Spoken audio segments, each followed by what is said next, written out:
नमस्कार जी, राम राम दोस्तों। आपके अपने YouTube channel Hansraj Saran GK में स्वागत है, अभिनंदन है। जैसा कि दोस्तों आप थंबनेल में देख पा रहे हैं, अपन 1857 की क्रांति भारत के संदर्भ में चर्चा कर रहे थे। उसी क्रम में आगे बढ़ते हुए आज जो अध्ययन करने जा रहे हैं, क्रांति आखिर असफल क्यों हुई, यानी क्रांति की जो असफलता है उस असफलता के कारणों के बारे में चर्चा कर रहे हैं। जो क्रांति 10 मई 1857 को मेरठ छावनी से शुरू हो जाती है और वही क्रांति 18 अप्रैल सन 1859 तात्या टोपे की फांसी के साथ ही समाप्त हो जाती है। वो क्रांति असफल क्यों हो जाती है? 1857 की क्रांति के असफलता के कारणों के बारे में चर्चा करने जा रहे हैं। असफलता के अनेक कारण थे। उसी क्रम में यदि अपन बात करें तो सबसे जो मुख्य कारणों की हम बात करेंगे तो सबसे पहले कारण की बात करें, योग्य नेतृत्व का अभाव था। यानी क्रांति में योग्य नेतृत्व नहीं था। यानी क्रांति का जो नेतृत्व करने वाला बहादुर शाह जफर और बुढ़ा बहादुर शाह जफर जो था, वो बहादुर शाह जफर इस क्रांति का नेतृत्व करने में असफल होता है, अयोग्य सिद्ध होता है जी। और ये भी इसको नेता चुना गया था। इनको भी 14 सितंबर सन 1857 को घेर लिया जाता है। हालांकि 21 सितंबर सन 1857 को गिरफ्तार करके रंगून की जेल भेज दिया था। इनके बाद में तो क्रांति नेतृत्वहीन हो चुकी थी, इसलिए कह सकते हैं योग्य नेतृत्व का क्रांति में क्या था साजी, अभाव था। इसमें एक जो अंग्रेज का ही कथन है लॉरेंस का जी, जो लॉरेंस कहता है यदि क्रांति में एक भी नेतृत्व करता होता, यदि क्रांति में एक भी नेतृत्व करता होता तो हम सदा के लिए हार जाते। क्या कर जाते? हम सदा के लिए हार जाते। यहां से क्वेश्चन आ सकता है, यानी नेतृत्व के बारे में कथन करने वाला कौन था? तो वो था सा लॉरेंस। उसके बाद में जो दूसरे कारण की अपन चर्चा करें तो क्रांति का समय से पूर्व शुरू हो जाना। क्रांति का जो समय से पूर्व शुरू हो जाना। क्रांति की जो तिथि निश्चित की गई थी वो की गई थी 31 मई, यानी 31 मई 1857 को क्रांति शुरू होनी थी। योजना के अनुसार तिथि क्या होती है? 31 मई। हालांकि समय से पूर्व कब शुरू हो गई थी? 10 मई को, यानी 10 मई 1857 को क्रांति क्या हो जाती है? शुरू हो जाती है मेरठ की छावनी से। हालांकि राजपूताना के संबंध में क्रांति शुरू हुई थी साहब 28 मई को। अब यह नहीं कह सकते किसी भी केंद्र से क्या 31 मई को शुरू हुई थी क्या। अपन याद रख सकते हैं यहाँ पर भरतपुर ऐसा केंद्र होता है क्रांति का जहां पर क्रांति शुरू हुई थी निश्चित ही तिथि को। अब यहां से याद रखेंगे भरतपुर का पॉलिटिकल एजेंट कौन था, तो हम बता देंगे जी मॉरिसन। और मॉरिसन से हम एक अंग्रेज को याद रखेंगे, मालेसन को। किसको जी? मालेसन। ये मॉरिसन है, ये मालेसन। अब मालेसन का क्या कथन है उसके बारे में अपन यदि चर्चा करें तो मालेसन ये कहते हैं, यदि क्रांति योजना के अनुसार निश्चित तिथि को समस्त केंद्रों से शुरू होती, यदि क्रांति निश्चित तिथि को ही समस्त केंद्रों से शुरू होती तो भारत पर पुनः विजय अंग्रेजों के द्वारा करना असंभव हो जाता। क्या हो जाता साहब? असंभव हो जाता। ये बात कौन कहते हैं? मालेसन। तो ये भी कथन एग्जाम की दृष्टि से महत्वपूर्ण है कि किसने कहा था क्रांति के बारे में, यदि क्रांति निश्चित समय पर ही समस्त केंद्रों से शुरू होती तो क्रांति यानी पुनः जो अंग्रेजों के द्वारा भारत पर अधिकार करना असंभव हो जाता। ये बात कहता है कौन सा? मालेसन। पहला कारण की चर्चा करी, योग्य नेतृत्व का अभाव था। दूसरे कारण की यदि बात करें तो जो क्रांति है समय से पूर्व शुरू हो चुकी थी। उसके बाद में यदि मुख्य कारणों में अपन चर्चा करें तो क्रांति का एक कारण जो शासक वर्ग था या सामंत वर्ग था या जो जागीरदार थे, उन्होंने क्रांतिकारियों का साथ नहीं दिया था। किसका साथ नहीं दिया था? क्रांतिकारियों का साथ नहीं दिया था। इन्होंने किसका साथ दिया था? अंग्रेजों का साथ दिया था। तो असफलता का कारण एक ये भी था कि शासक वर्ग हैं भारत के उस समय के रियासतों के जो शासक थे, सामंत होते हैं, जागीरदार होते हैं, वो किसका साथ देते हैं? अंग्रेजों का साथ देते हैं। चाहे वो हैदराबाद हो, चाहे वो पंजाब के इलाके के शासक हो, अपने यदि राजस्थान के संदर्भ में बात करें चाहे जयपुर हो, जयपुर के तो राम सिंह को इन्होंने उपाधि भी दी थी यानी जयपुर के शासक ने तन मन धन से साथ दिया था। इसलिए जो शासक वर्ग था, सामंत वर्ग था, जागीरदार वर्ग था, ये सारे के सारे अंग्रेजों के फेवर में इनका साथ देते हैं। क्रांतिकारियों के ये विरुद्ध थे, क्रांतिकारियों का इन्होंने साथ नहीं दिया था। इनके संबंध में यदि अपन कथन की बात करें तो जो क्रांति के समय भारत का गवर्नर कौन था, तो साहब गवर्नर था लॉर्ड कैनिंग। तो लॉर्ड कैनिंग कहता है जो उस समय के भारत के शासक वर्ग व सामंत वर्ग ने, शासक व सामंत वर्ग है, उन्होंने तूफान में, कौन सा तूफान, क्रांति रूपी तूफान में तरंग अवरोधक का कार्य किया है। क्या किया है साहब, तरंग अवरोधक का कार्य किया है। यदि ये हमारा साथ नहीं देते तो इस तूफान की एक ही लहर में हम बह जाते। क्या कह जाते, यहां से बह जाते, यानी या असफल हो जाते। ये बात कैनिंग कहता है, जो क्रांति के समय गवर्नर जनरल था। वो कहता शासक सामंत वर्ग ने जो तूफान में तरंग अवरोधक का कार्य किया अंग्रेजों के पक्ष में, यदि ये हमारा साथ नहीं देते तो हम इस तूफान की एक ही लहर में सदा के लिए बह जाते, या एक ही लहर हमारे को बहाकर ले जाती। तो तीसरा कारण जो शासक सामंत व जागीरदार है, इस कथन से हम समझ जाते हैं इन्होंने किनका साथ दिया था, अंग्रेजों का।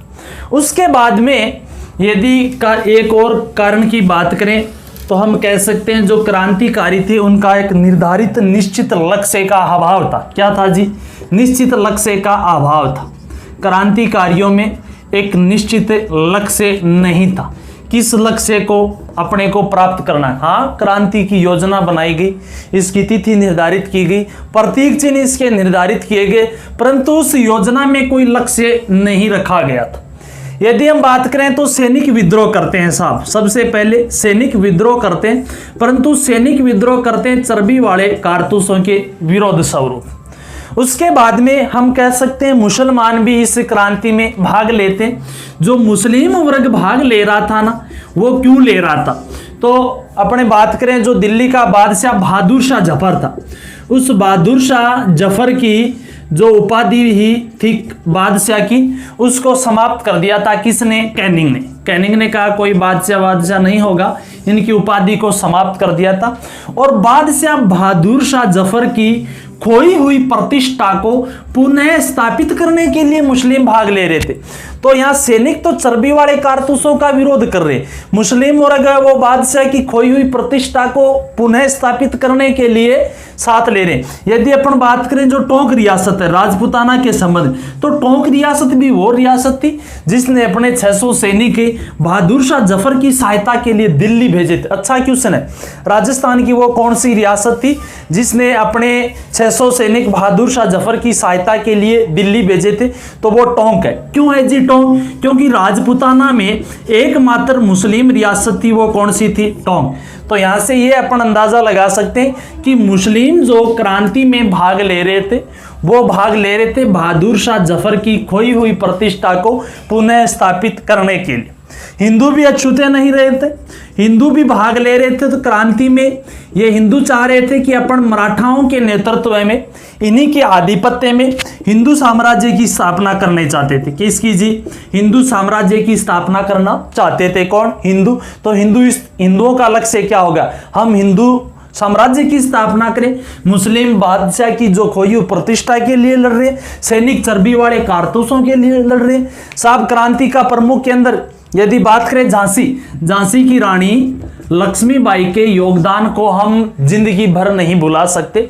फिर भी रानी लक्ष्मीबाई क्रांति में भाग नहीं लेती यदि इनके पुत्र दामोदर को वहां का शासक स्वीकार कर लिया जाता, ये नहीं, कतई नहीं ले सकती थी। तो झांसी की रानी लक्ष्मीबाई अपने पुत्र को वहां का उत्तराधिकारी बनाने के लिए भाग ले रही थी जी। बेगम हजरत महल जो लखनऊ से थी, बेगम हजरत महल, और बेगम हजरत महल अपने पुत्र बिरजिश कादिर के लिए राजगद्दी के लिए लड़ रही थी।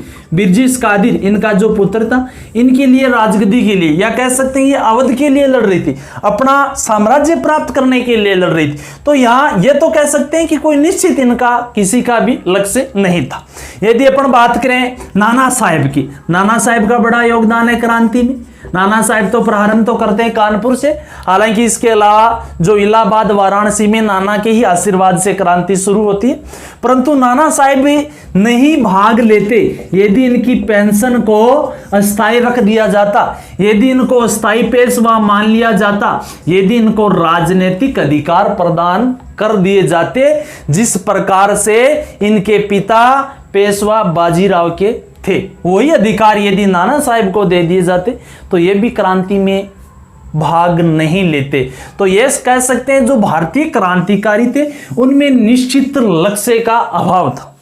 यहाँ वीडी सावरकर हैं, विनायक दामोदर सावरकर, उन्होंने बड़ा एक कथन अच्छा कहा है यहाँ पर, और सावरकर ये बात कह रहे जी, क्रांतिकारियों के सामने यदि कोई निश्चित लक्ष्य उद्देश्य रख दिया जाता, यदि क्रांतिकारियों के सामने एक निश्चित लक्ष्य उद्देश्य रख दिया जाता जो उनके हृदय को उत्कृष्ट करता रहे, यानी उनके हृदय को जागृत करता रहे, तो क्रांति का समापन भी उसी जोश के साथ होता जिस जोश के साथ क्रांति शुरू हुई थी। यह बात कौन कहते हैं? सावरकर कहते हैं। सावरकर ये चीज को स्वीकार करते हैं, यदि क्रांतिकारियों के सामने एक निश्चित लक्ष्य होता, कोई उद्देश्य होता उनके सामने, वो उद्देश्य कैसा उद्देश्य? ऐसा उद्देश्य कि उनके हृदय को उत्कृष्ट कर सके, तो क्रांति का समापन भी उसी जोश के साथ होता जिस जोश के साथ क्रांतिकारियों ने क्रांति की शुरुआत की थी। यानी अपन कह सकते हैं निश्चित लक्ष्य नहीं था।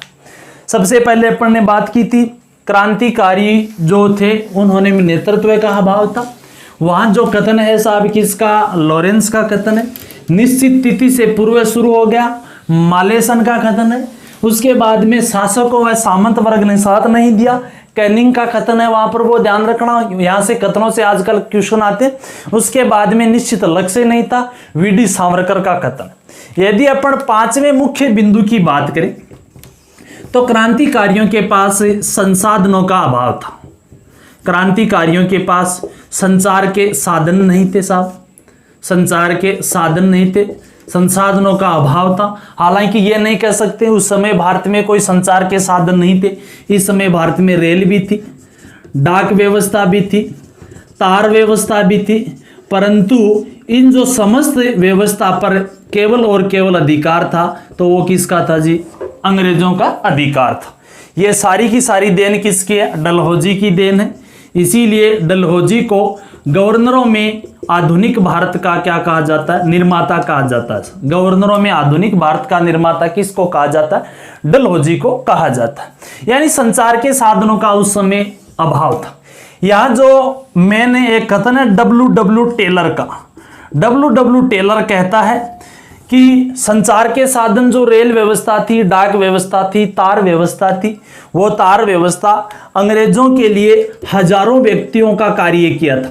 जो तार व्यवस्था, डाक व्यवस्था संचार के साधन थे, अंग्रेजों के लिए हजारों व्यक्तियों का कार्य किया था। दुर्भाग्य रहा उन सैनिकों का, इनको इस व्यवस्था जो उनके पास ऐसी व्यवस्था नहीं थी। यदि इन सैनिकों के पास ये व्यवस्था होती डाक तार वाली तो क्रांति का दृश्य कुछ अलग ही होता। ये बात कौन कहता है साहब? W Taylor. हालांकि और भी कई इसके जो असफल होने के कई कारण हो सकते हैं, परंतु मुख्य अपन 5 बिंदुओं पर बात की क्योंकि यहां से कथन है। एक तो यदि अपन कथन की बात करें, दोबारा रिपीट कर सकते हैं, तो एक तो है जो कथन तिथि को लेकर, तो तिथि को लेकर कथन किसका है? मालेसन है। मालेसन कहते हैं यदि समस्त केंद्रों से एक साथ क्रांति शुरू होती तो हम यानी अंग्रेज जो थे पुनः भारत को जीत पाना अंग्रेजों के लिए असंभव हो जाता है। उसके बाद में एक योग्य नेतृत्व है, तो योग्य नेतृत्व के बारे में लॉरेंस का कथन है यदि क्रांतिकारियों में एक भी नेतृत्व करता होता तो हम सदा के लिए हार जाते थे। उसके बाद शासक व सामंत वर्ग से संबंधित एक कथन है लॉर्ड कैनिंग का साहब, जो गवर्नर जनरल थे क्रांति के समय। शासकों व सामंतों में तूफान में तरंग अवरोध का कार्य किया है। यदि ये हमारा साथ नहीं देते, यदि ये हमारा साथ नहीं देते तो इस तूफान की एक ही लहर हमें बहाकर ले जाती। ये कौन कहता? कैनिंग कहता है। उसके बाद में संचार के साधनों से संबंधित यदि बात करें, संचार के साधनों से, तो वहां पर कथन किसका है? W हंटर का है। यानी रेल व्यवस्था, डाक व्यवस्था, तार व्यवस्था अंग्रेजों के लिए हजारों व्यक्तियों का कार्य करती है। ऐसी व्यवस्था, जो ऐसा दुर्भाग्य रहा था भारत का कि यह व्यवस्था किसके पास नहीं थी? सैनिकों के पास नहीं थी। उसके बाद में सैनिकों के सामने कोई निर्धारित लक्ष्य नहीं था, तो निर्धारित लक्ष्य से संबंधित जो वीडी सावरकर हैं, विनायक दामोदर सावरकर कथन कहते हैं कि यदि क्रांतिकारियों के सामने एक निश्चित उद्देश्य व लक्ष्य रख दिया जाता जो क्रांतिकारियों के हृदय को उत्कृष्ट करता रहे, तो क्रांति का समापन भी उसी जोश के साथ होता जिस जोश के साथ क्रांति की शुरुआत हुई थी। तो यह पढ़े क्रांति की जो असफलता के प्रमुख कारणों के माध्यम से कुछ कथनों की चर्चा की है। यदि किसी को वीडियो अच्छा लगे, लाइक शेयर व चैनल को सब्सक्राइब करना। जी धन्यवाद।